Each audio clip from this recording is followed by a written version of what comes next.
नमस्कार, ये आकाशवाणी शिमला है। अब आप राजकुमारी चंदेल से प्रादेशिक समाचार सुनिए। आज के मुख्य समाचार। राष्ट्रपति रामनाथ कोविंद ने कहा, सार्वजनिक शिक्षा प्रणाली ही जीवंत लोकतांत्रिक समाज का आधार। प्रदेश विधानसभा का मॉनसून सत्र शिमला में शुरू, कोरोना महामारी से बचाव को लेकर पुख्ता प्रबंध।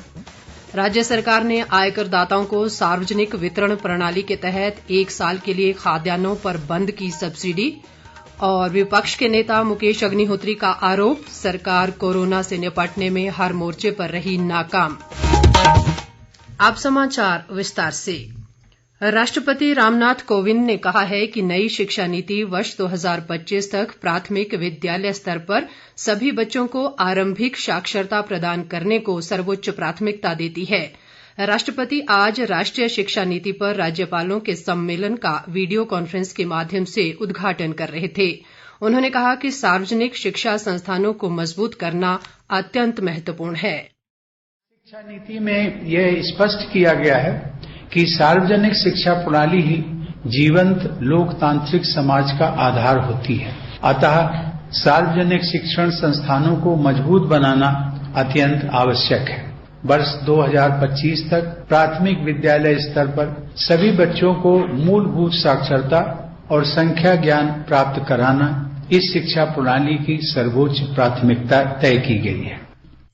राष्ट्रपति ने राज्यपालों से नई राष्ट्रीय शिक्षा नीति को लागू करने के लिए अपने राज्यों में विषय आधारित आभासी सत्र आयोजित करने को कहा। सम्मेलन को वीडियो कॉन्फ्रेंस के माध्यम से संबोधित करते हुए प्रधानमंत्री नरेंद्र मोदी ने नई शिक्षा नीति की सराहना की। उन्होंने कहा है कि ये सभी पुरानी शिक्षा नीतियों का बेहतर विकल्प होगी। प्रधानमंत्री ने कहा कि नई शिक्षा नीति के बारे में देश भर से मिले लाखों लोगों के सुझावों को इस नीति में समाहित किया गया है।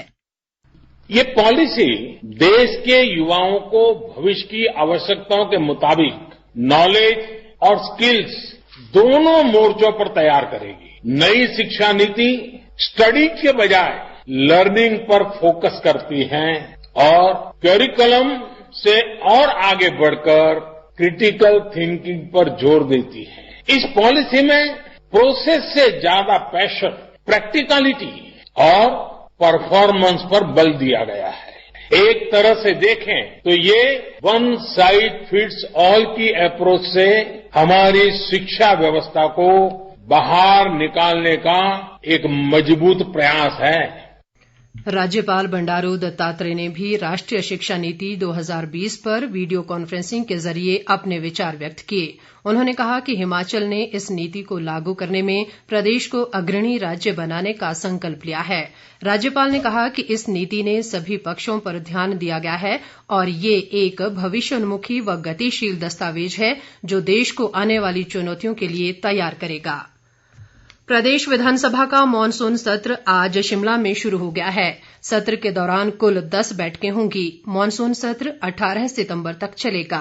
विधानसभा अध्यक्ष विपिन सिंह परमार ने कहा कि विपरीत परिस्थितियों में हो रहे इस सत्र के लिए पूरी व्यवस्था की गई है।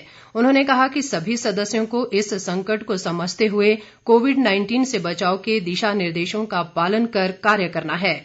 उन्होंने कहा कि सदस्यों की सीटों के बीच पॉलीकार्बोनेट शीट लगाई गई है और सदन व परिसर को दिन में 2 बार सैनिटाइज किया जाएगा। विपिन परमार ने कहा कि इस सत्र में 900 से ज्यादा सवाल लगे हैं और सदस्यों के पास मौका है कि वे अपने अपने क्षेत्रों की समस्याओं को सदन में रखें। विधानसभा अध्यक्ष ने उम्मीद जताई कि दोनों तरफ के सदस्यों का उन्हें पूरा सहयोग मिलेगा। इससे पूर्व प्रदेश विधानसभा में पूर्व राष्ट्रपति भारत रत्न स्वर्गीय प्रणब मुखर्जी, पूर्व विधायक राकेश वर्मा व चंद्रवर्कर को याद करते हुए उन्हें श्रद्धांजलि दी गई। इसके अलावा गलवान घाटी में शहीद हुए सैनिक अंकुश ठाकुर और 23 मार्च के बाद शहीद हुए 11 अन्य सैनिकों की शहादत और कोरोना के कारण राज्य में 53 लोगों की मौत पर शोक जताया गया। सदन के नेता व मुख्यमंत्री जयराम ठाकुर ने इस संबंध में प्रस्ताव पेश किए। मुख्यमंत्री ने कहा कि प्रणब मुखर्जी का बहुत अच्छा व्यक्तित्व था और सभी दलों के नेताओं से उनके अच्छे संबंध थे। उनका हिमाचल से भी गहरा लगाव था। उन्होंने कहा कि प्रणब मुखर्जी ने 2013 में हिमाचल विधानसभा को भी संबोधित किया था। मुख्यमंत्री ने ईश्वर से दिवंगत आत्मा की शांति की कामना करते हुए शोकाकुल परिवार के प्रति गहरी संवेदना जताई। नेता प्रतिपक्ष मुकेश अग्निहोत्री ने शोकोद्गार में हिस्सा लेते हुए सभी दिवंगत नेताओं, सैनिकों और कोरोना से मारे गए लोगों को श्रद्धांजलि दी। उन्होंने कहा कि प्रणब मुखर्जी की कमी देश को खल रही है। अग्निहोत्री ने मुख्यमंत्री से आग्रह किया कि शहीद सैनिकों के परिवारों को सम्मान राशि और नौकरी दें।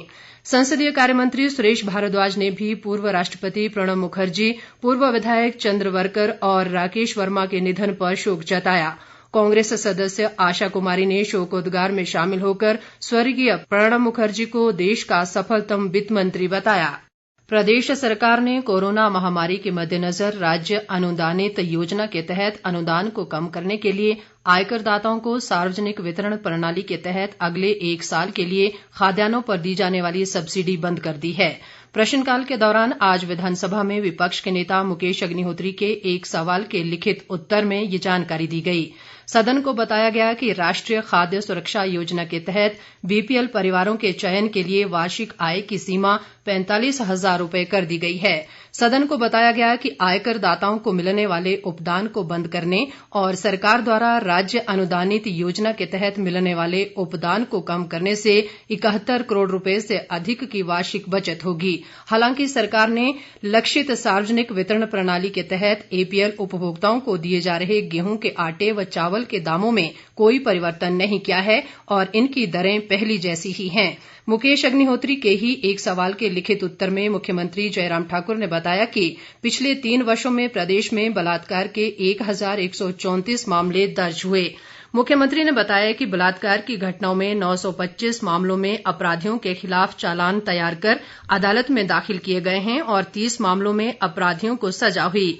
विधायक विनय कुमार के एक सवाल के लिखित उत्तर में सदन को बताया गया कि रेणुका डैम प्रोजेक्ट की सभी औपचारिकताएं पूरी कर ली गई हैं और केवल आर्थिक मामलों की मंत्रिमंडलीय समिति की स्वीकृति शेष है। इस परियोजना के लिए केंद्र सरकार 5,982 करोड़ 71 लाख और प्रदेश सरकार 50 करोड़ 91 लाख रुपए खर्च करेगी। विधायक हीरालाल के एक सवाल के लिखित जवाब में सदन को बताया गया है कि पिछले 3 वर्षों में विभिन्न आवास योजनाओं के तहत प्रदेश में 15,276 आवास आवंटित किए गए। विधायक रमेश धवाला के सवाल के लिखित जवाब में मुख्यमंत्री ने बताया कि प्रदेश सरकार भारतीय राष्ट्रीय राजमार्ग प्राधिकरण के अधीन आने वाले राष्ट्रीय राजमार्गों के मरम्मत और रखरखाव कार्य को प्रदेश के लोक निर्माण विभाग के राष्ट्रीय राजमार्ग विंग के अधीन लाने पर विचार कर रही है। विधानसभा में शोकोद्गार खत्म होते ही विपक्ष ने नियम 67 के तहत स्थगन प्रस्ताव पर कोविड-19 पर चर्चा मांगी और सरकार की विफलता व इस दौरान हुए व्यापक भ्रष्टाचार पर जमकर हंगामा किया। मुख्यमंत्री जयराम ठाकुर ने कहा कि विषय की गंभीरता को देखते हुए सरकार ने पहली बार विपक्ष के नियम 67 के तहत काम रोको प्रस्ताव पर चर्चा प्रस्ताव स्वीकार किया है।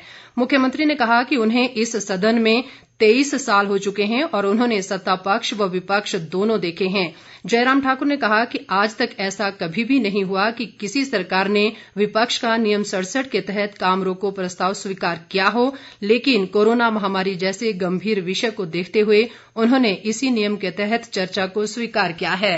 नेता प्रतिपक्ष मुकेश अग्निहोत्री ने कोरोना महामारी के मामले पर नियम 67 के तहत लाई गई चर्चा के दौरान सरकार पर तीखे प्रहार किए। उन्होंने कहा कि सरकार कोरोना से निपटने में असफल रही है और इस दौरान सरकार ने आपातकाल की तरह काम किया और प्रदेशवासियों पर देशद्रोह के मामले दर्ज कर डाले।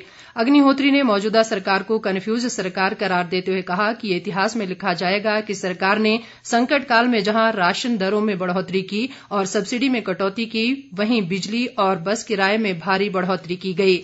मुकेश अग्निहोत्री ने आरोप लगाया कि मौजूदा सरकार के कार्यकाल में सबसे ज्यादा सुसाइड हुए हैं। उन्होंने कहा कि युवाओं की नौकरी चली गई और बेरोजगारी बढ़ रही है। मुख्यमंत्री जयराम ठाकुर ने नेता प्रतिपक्ष के आरोपों पर कहा कि वे विपक्ष को भटका रहे हैं और तथ्यों पर बात नहीं कर रहे। मुख्यमंत्री ने कहा कि विपक्ष कोरोना के मामले पर विशुद्ध राजनीति कर रहा है। उन्होंने कहा कि कांग्रेस के पिछले शासनकाल में पहले 3 वर्षों में आत्महत्या के 1900 मामले सामने आए और उनकी सरकार में 2000 आए हैं। चर्चा में विधायक राजीव बिंदल, आशा कुमारी, विनोद कुमार, रामलाल ठाकुर, राकेश सिंघा और नरेंद्र ठाकुर ने भी हिस्सा लिया। प्रदेश में कोरोना वायरस के मामलों में वृद्धि लगातार जारी है और ये संख्या बढ़कर 7,489 हो गई है। प्रदेश में आज अभी तक कोरोना के 74 नए मामलों की पुष्टि हुई है। मौजूदा समय में प्रदेश में 2,111 कोरोना रोगी उपचाराधीन हैं। स्वास्थ्य विभाग के अनुसार प्रदेश में अब तक 54 कोरोना मरीजों की मृत्यु हो चुकी है। इसके साथ ही ये समाचार बुलेटिन समाप्त हुआ। नमस्कार।